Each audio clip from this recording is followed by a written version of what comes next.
छत्रपती संभाजीनगर शहरात गाड्यांची तोडफोड करणाऱ्या आरोपींवर पोलिसांनी कडक कारवाई केली आहे। जवाहर नगर पोलिसांनी आरोपींना अटक करून त्यांची परिसरातून धिंड काढली। छत्रपती संभाजीनगरमधील इंदिरानगर परिसरात पुन्हा एकदा राड्याची घटना समोर आली आहे।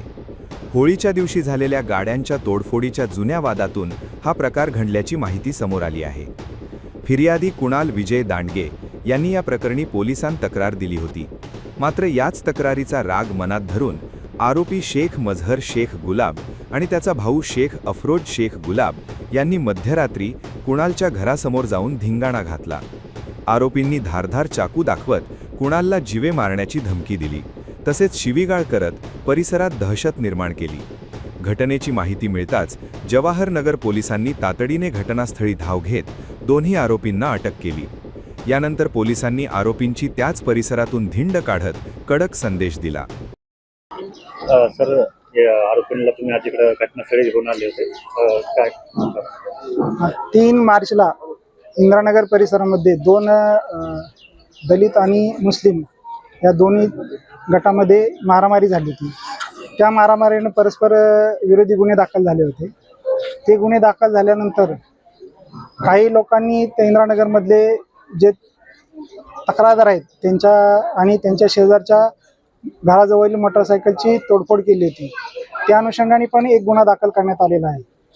सदरची पार्श्वभूमी असताना सामाजिक कार्यकर्ते आहेत त्या परिसरामधले, त्यापैकी एक कुणाल दांडगे व त्यांच्या इतर लोकांनी व त्या परिसरामधील लोकांनी एक आंदोलन केलं होतं। त्यामध्ये आरोपींना अटक करावं, लवकरात लवकर त्यांना अटक करून जे पीडित आहेत किंवा ज्यांच्यावर अन्याय झाले त्यांना न्याय द्यावा अशा प्रकारे त्यांनी करण्यात आले आहेत।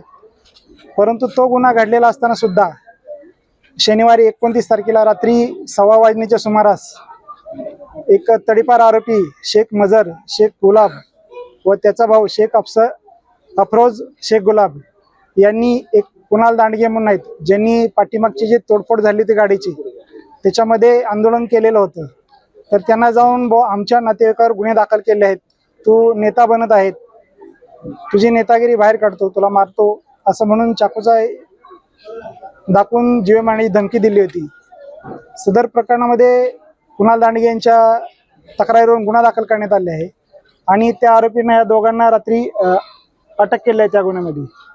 तर त्या गुन्ह्यामध्ये त्यांना अटक केल्यानंतर जी गुन्ह्यात वापरलेला चाकू आहे तो हस्तगत करण्यासाठी आम्ही आरोपीकडे विचारपूस केली असता त्यांनी तो काढून देतो म्हणून सांगितलं व तो चाकू याच परिसरामध्ये कुठेतरी लपवून ठेवलेला आहे असं त्यांनी सांगितलं। म्हणून आज त्यांना आम्ही लॉकअपमध्ये काढून त्यांना या गुन्ह्याच्या अनुषंगाने या परिसरामध्ये तपासकामी घेऊन आलेले आहेत।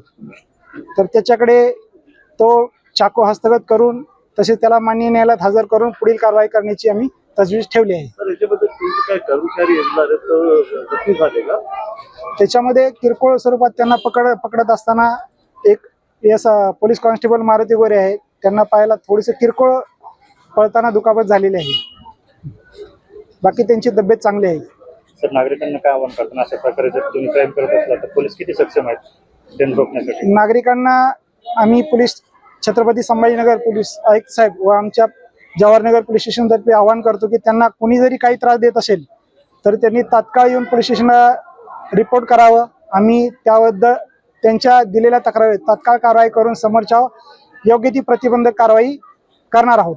म्हणून कोणीही घाबरून न जाता, कुणाच्याही याला बळी न पडता किंवा कोणी धमकी देत असले तर त्यांना घाबरून न जाता बिनधास्त पोलीस स्टेशनला यावं आणि तक्रारी नोंद करावी। आम्ही त्यांच्या तक्रारीवरून 100% कारवाई करू हे मी माननीय पोलीस आयुक्त व पोलीस स्टेशन जवाहरनगर यांच्यातर्फे मी आपल्याला आश्वासन देतो।